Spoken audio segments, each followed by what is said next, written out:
Right, people, I'm going to teach you how to rev match. For those of you who don't know what rev matching is, I'll quickly explain it for you. So basically, normally to get into a lower gear in a car or in a bike, you would put in the clutch, shift down a gear, let out the clutch, and then what that does is then engine brake, so you feel that shunt forward as the engine's trying to match the revs for that lower gear to carry on at that speed, and you get that big shift forward. What rev matching is cancelling out that big engine brake in, and it's just going to flick down into that lower gear and match the revs up instantly, so when you pull out that clutch, there's no engine brake, you can roll at the same speed and you're ready to go, but you're in a lower gear now, so you've got more torque. And basically the reason for it is because if you're coming into a corner, say it's more track riding for example, you're coming into a corner nice and hot, you don't want to sort of pull in the clutch and then let it out and have that big engine brake coming into a corner, because it's going to imbalance the bike. Because when you engine brake at a certain speed, like quite a high speed and quite a high rev range, it's going to throw that bike forward and you're going to imbalance everything. You don't want that. You just want to be able to quickly downshift, keep the bike exactly where it is, and come into that corner knowing that the bike is still stable. Also, say I'm behind that car right there. If I'm behind him and I normally downshift, well, it's going to engine brake. Now I'm further away from the car. And I'm going to engine brake again because I'm downshifting into second gear. Well, now I'm even further away from the car. So then when I overtake, I've got a lot more work to do. Whereas if you rev match, I can stay rolling at that same speed, but drop 3 gears and then overtake the car straight away. So there's a lot of benefits to it. And it's just fun. So how do you do it? Let's get into it.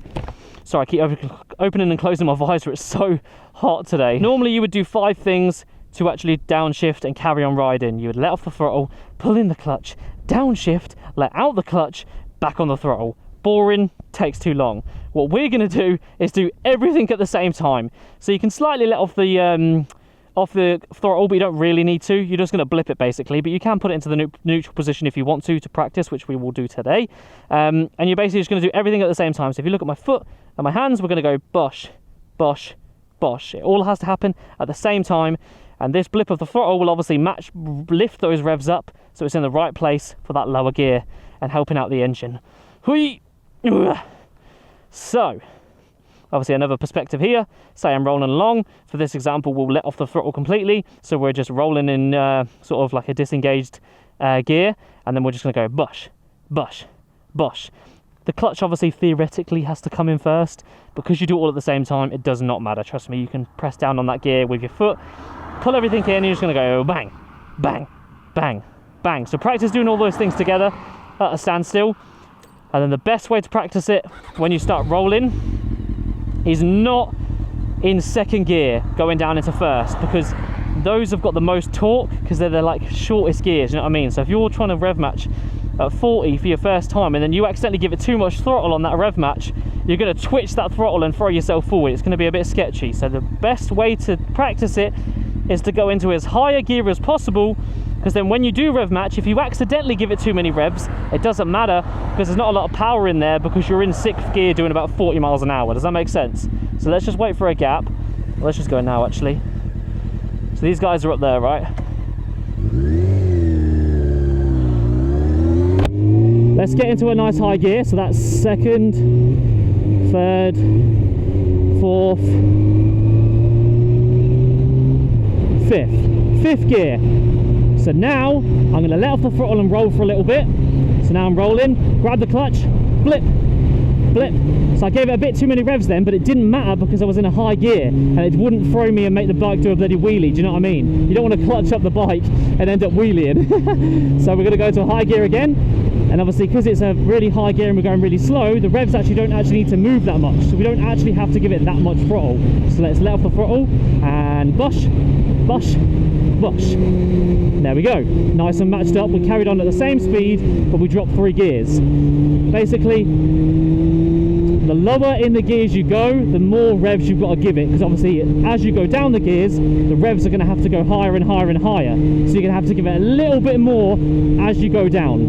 5th to 6th to 5th, 5th to 4th is relatively normal. It's when you start to get into 3rd, 2nd, especially 1st, you have to be really aggressive to give it a nice old blip on that throttle. So let's say I was coming into this 40 zone. Here we go again, let off the throttle and bob, bob. Ready? That was a really bad one. I fucked that one up because I didn't give it enough revs, that last one, because that's second into first. That's a really hard one to catch. But the more you do it, the more you'll learn your revs and what ones you need to do for what gears. But yeah, the lower you go, the more blip you've got to give it, because it's a higher gear. Do you know what I mean? It's ready to rev that one. First is really hard to actually get smooth. But that's what it does. It just makes such a smooth riding experience. Because you can just drift down without having that. Because look, ready? Let's do a normal downshift. Ready? Normal downshift, ready? You feel that? Pulls me forward, slows me right down, and pulls the bike forward, because it's having to force that engine to slow down and sync those things up. You don't want to do that. We can roll at this speed and then just go, oh look, we're still rolling. Magical. It's so much better. Right, so I'm on 6th right now. So the more you do it, you can obviously, let's say theoretically I'm flying into a corner. Shit, I need to be in 3rd gear. So what we're going to do? 3rd gear. Job done. Now we can enter that corner at the speed I want to. Same if I was behind a car right now and I'm in 6th gear. Right, okay, I want to overtake this car, but I don't want to slow down. So all I'm going to do is 1, 2, 3, and lower gear, accelerate, overtake. Job done. So much better. So much better. So much more efficient, so much more reliable, and you've not got that big engine brake gapping that distance to that car that you just wanted to overtake.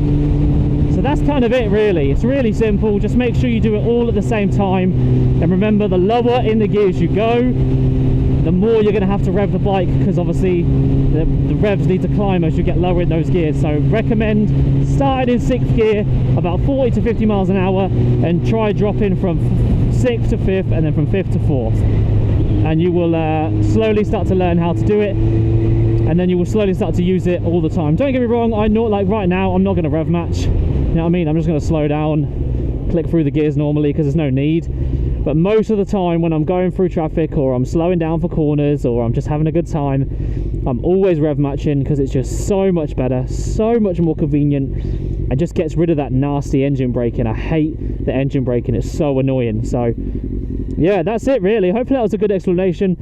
I don't really know if I explained it that well, but it's definitely something you should practice, and definitely something that you should learn, because it really does help in situations. It's not just a show off thing, it actually does have a purpose. Oh god, I need to clean the bike, look how dirty it is. Anyway, yeah, I'll end the video there. Plenty more content to go watch if you want to. Thanks for everyone that's subscribed. Channel is booming, I'm loving it, and yeah, I'll see you later.